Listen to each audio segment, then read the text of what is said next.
नमस्कार दर्शक बंधु आपण मानक पुणी थे आम चैनल को स्वागत जनावि। दर्शक बंधु सीएम किसान योजना को नहीं आसला बहुत बड़ा गुरुत्वपूर्ण खबर। सीएम किसान योजना यही दिन समस्त चाषी भाई मान को आसवाक जाऊँगी।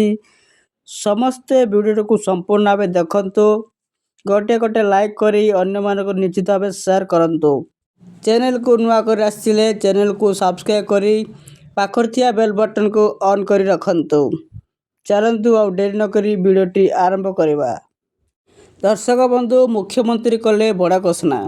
सीएम किसान योजना यही दिन मिलिबो तारीख है फाइनाल।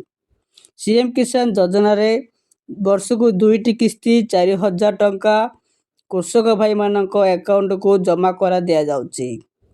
हेले वर्तमान बड़ खबर आसी आपण को यही दिन मिलिबो सीएम किसान योजना रो परवर्ती किस्ती 2000 टंका। यह जो माने ईकेसी करचंती सेमान को दिया जिवो, ईकेसी करनथिले सेमान को दिया जिवो नहीं।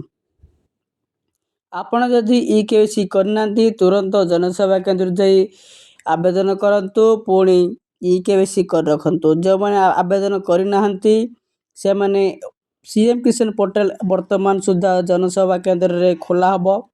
सही यही दिन आपण माने जाई तुरंत आवेदन करनियंतु। आपण को 2000 टंका सीएम किसान पुणी पीएम किसान मिसी 4000 टंका आपण खाता को आसी जिवो। तुरंत आपण जनसेवा केंद्र जाई आवेदन करंतु। आवेदन करिया पई डॉक्यूमेंट गुडी कहला आधार कार्ड, आपण को मोबाइल नंबर, आपण को पासबुक, यही तीनोटी थिले आपण आवेदन करि परिबे।